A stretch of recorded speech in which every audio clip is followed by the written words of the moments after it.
www.malibuwine.com. That's malibuwine.com or 818-865-0605.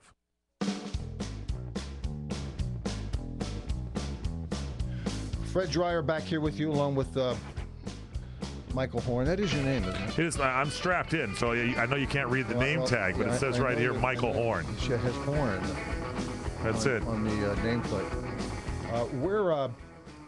We're talking about the situation that Herman Cain finds himself in, and that is the sex scandal of harassment by these 75 women that have claimed that he is a womanizer and a reprobate. It is my contention that the way Herman defines himself in defending himself and establishing himself as a leader is very weak. I like to call it, Herman's getting ready for the rodeo, but his horsemanship has been proven to be non-existent. He does not have. Thank you.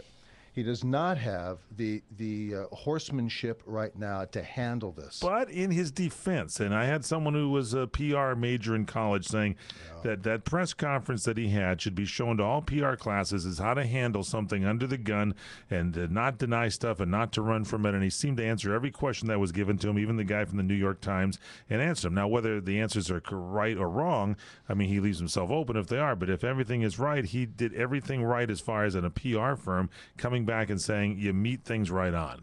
I thought. Well, leading up to that point, I would say no, but that press conference I thought was done with that in mind. Yeah.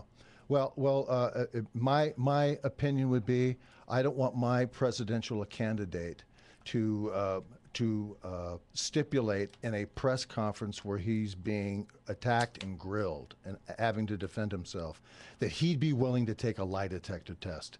That to me is not. That's a game show. That's game show crap. I don't want him to. Buy that. I don't want him to. I don't want my guy entertaining the visual. Sending the visual to his supporters that he's going to be wired up, and they're asking him questions like it's a Seinfeld episode. This is not a game show that we're dealing with. This is the presidency of the United States. All right, I buy it. The guy has to be able to stand up and just simply delineate specifically, calmly.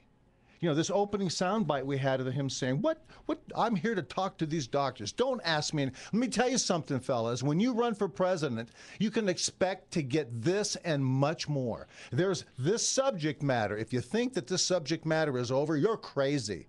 They're going to come out. And remember, I'm not talking about what's truthful or what isn't truthful. I'm talking about how he feels, how he turns the double play, how he feels it, how he you're looking at the mechanics of how you can. You want your guy to be presidential. Horsemanship in the rodeo. Yeah. You can't simply tell me I'm going to be the rodeo king. Here I am at the rodeo, and you don't know what end of the horse to talk to. Okay. I mean, this is an ongoing problem. So you think it's been handled badly? This is an ongoing problem with Republicans and the conservative side about thinking just because we are righteous people and we're telling the truth and we're all for liberty and freedom and we're all for the Constitution and everything that stands, to believe in yourself as being correct is not good enough in this culture. This is like George Bush 8 years saying, I'm a born-again Christian, AA, and my friends, my family and friends and my wife cleaned me up and pushed me out there, and I beat, a cancer-ridden, Ann Richards. I got 4 years and 8 years of being the governor in Texas.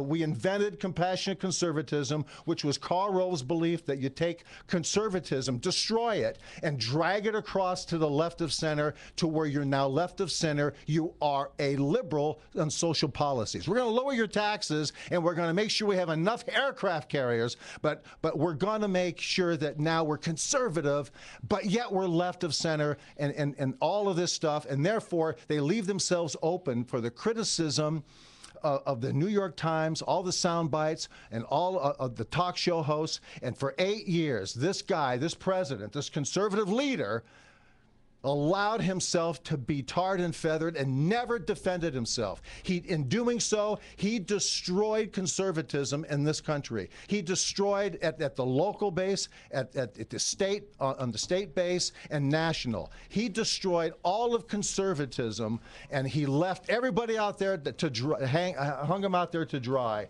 And it's a disgrace. But don't you think Herman Cain defended himself somewhat in the press conference? Now you have Herman Cain, who stands up there and stammers and yaps. All right, okay. He stammers and yaps. He doesn't know what to do. He has no horsemanship, you know, in his as a declaration to be the rodeo king, you know. And as corny as that might seem, we have a problem here with this guy. And you know, I love him. I wish my guy was a little bit stronger and able to muster up a defense and to be able to stand and do one thing: lead, jump to the top nose of the boat, and take on the waves.